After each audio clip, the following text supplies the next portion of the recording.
Hey booktube, it's Tara and this is my September 2020 wrap up. Thanks for tuning in. For the month of September, I read 8 books. I had 1 2-star book, 3 3-star books, 2 4-star books, and 2 5-star books. So I'm going to start with the one that I least enjoyed this month, which is The Power of the Subconscious Mind by Joseph Murphy. This was a nonfiction read, and the basic premise of it, I remember this book being kind of preachy. So if you are not into religion or the Bible or anything pertaining to that line of thinking, then this may not be a book for you. But the main premise of this book was repetition, faith, and expectancy. What I didn't appreciate about the book is that it gave a million examples of how those 3 acts can help to control or guide or train your subconscious mind in order to bring about what it is that you are desiring to have in your life. I felt like this book was just telling you if you simply meditate on what it is that you want, you will eventually manifest that into your life. So to me, it was longer than it should have been. I really didn't care for it. 2 out of 5 stars. For my 3-star reads this month, I read the book Luster by Leilani. This was a very hyped book that I've seen on booktube, Instagram. Overall, I gave it a 3.5 stars. It follows a young girl named Edie. She's a young black millennial that's hopping from job to job and basically sexing her way through her existence in life, and she ends up being involved in a relationship with a married man who has an open relationship with his wife. So his wife knows about Edie, and eventually Edie ends up moving into their home. And again, the entire time I'm reading this book, I'm thinking this is quite a compromising situation this young lady has gotten herself into. I could not relate, obviously, but I felt that the writing style was very honest and open and fun and crude in some instances. So if you like Roxane Gay's writing style, or even Samantha Irby, it felt more along that line of writing. And like I said, it was okay. It was pretty good. Just, I guess I couldn't relate, so I really couldn't say that it was a phenomenal book. My next 3-star read for the month was a graphic novel called The Wicked and the Divine, Volume 1. So one of the reasons that I chose to read this graphic novel, one of the only reasons I chose to read it, was the artwork, which is absolutely phenomenal, and I will post some pictures of the art on the screen at some point. The artwork was mind-blowing. The storyline was just okay. It jumps straight into the story. You don't get much of a background history on the characters or what's going on. It's a bit confusing to figure out what the plot and storyline is, but the gist of it is these gods come to Earth to become idols or, celebrities of some sort. But when they incarnate down here, they only live for 2 years and then they die. That's pretty much all I gathered from the story, which is why I only gave it 3 stars. By no means was this a gripping story. and by no means do I want to figure out what happens next. So the next 3-star read for me for September was Transcendent Kingdom by Gyasi.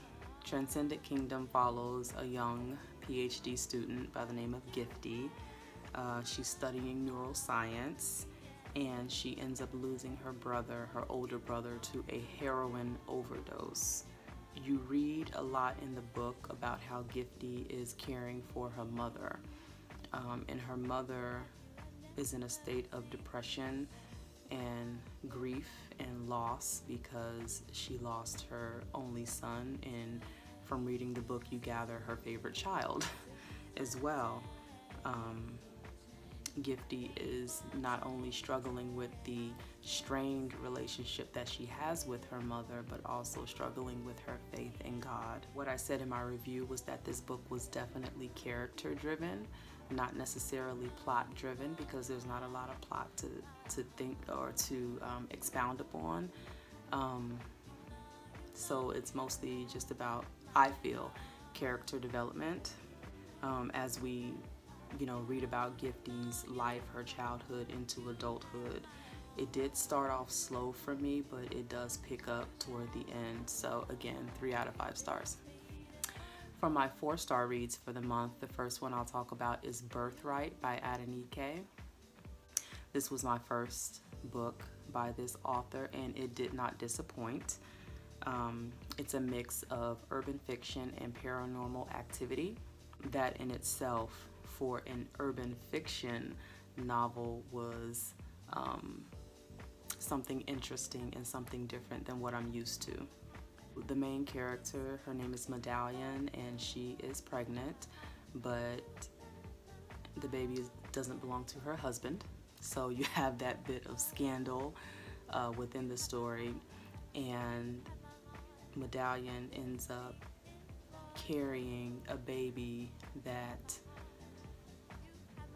belongs to a woman named Sunta from the 1800s. And that does sound confusing, but you'll have to read the book to understand that Sunta back in the 1800s gave birth to a son while she was living as a slave on a plantation. The son made it, but Sunta did not. She died during childbirth.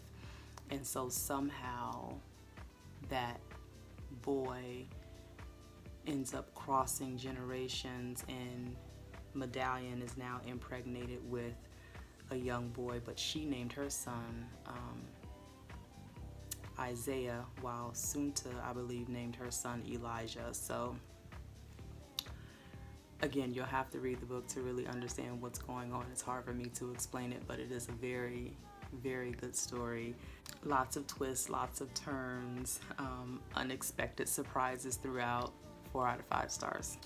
My next 4-star read was Grown by Tiffany D. Jackson, and this follows a young girl named Enchanted, and it is her dream to become a famous singer, and so she ends up meeting through this singing competition a famous young man by the name of Corey Fields, and Corey Fields is, this world phenom pop star who takes Enchanted under his wing and coaches her and promises her stardom and her own album and the whole bit. And so Corey and Enchanted, of course, end up developing a romantic relationship. He is much older than she is, and a lot of reviewers, I noticed, compare this story to the R. Kelly scandal. I know in the author's note, Tiffany D. Jackson does make reference to say that by no means does this book represent, or is this an account or a fictitious account of what happened with the R. Kelly scandal, although there are some similarities in the storyline.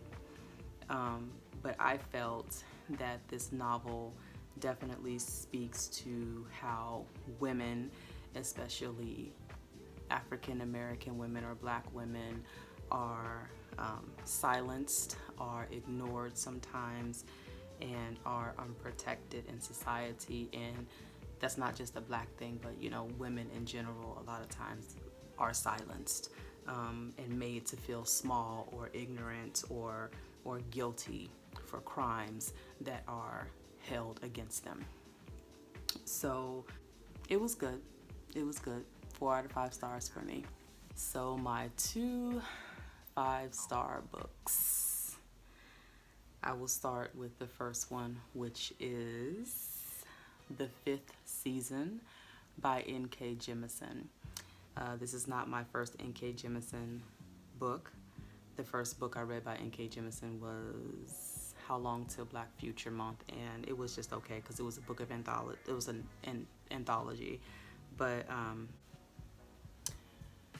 this book was so good. I read it, I believe, in the beginning of September, and then a week later, or maybe a week and a half later, I read it again. It was that good.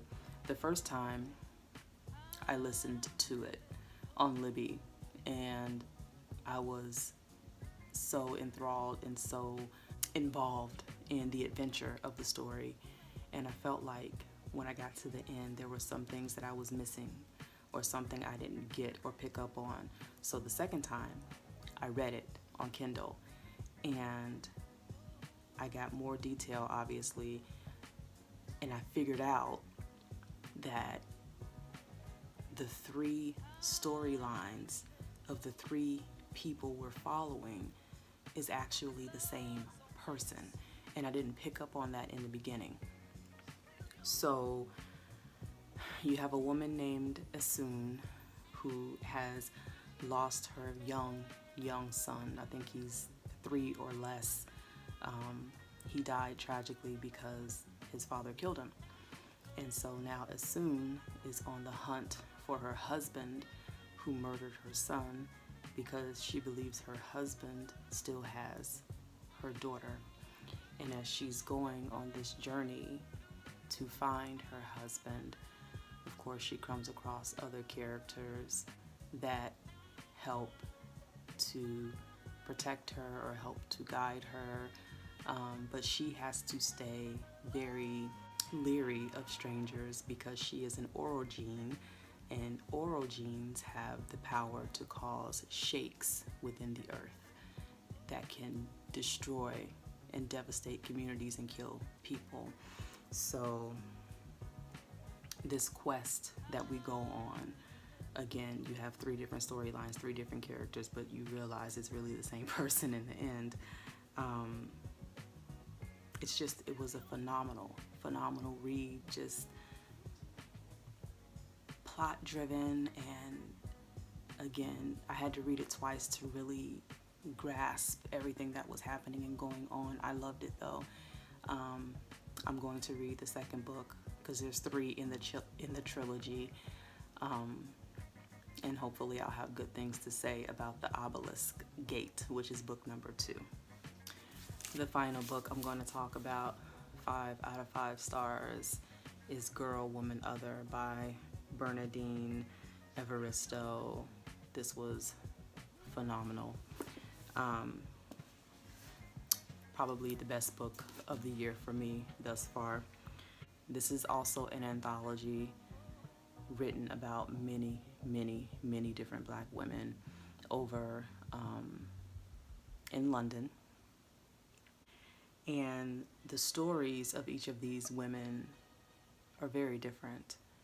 However, while reading the book, you learn that each woman has a relationship with another woman that you've already read about previously. So you see the relationships and how it all comes together. The span of diversity in this book was absolutely amazing. You read about old women, you read about young women, gay, straight, lesbian, non-binary, half-caste, or what we would call biracial, abusive relationships, finding yourself, having sex in your 70s, discrimination, loneliness, mistakes, triumphs. Like, it's so expansive, everything that you read. It was very engaging and very relatable on a lot of levels,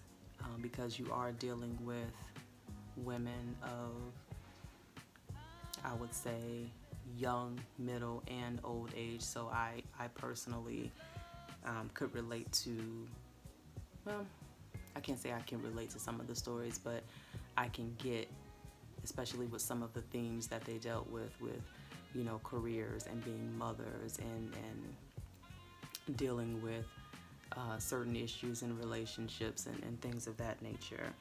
But this was truly a masterpiece for me, and again, probably one of the best books of the year for me thus far. I thoroughly enjoyed it. So those are the 8 books that I read for the month of September.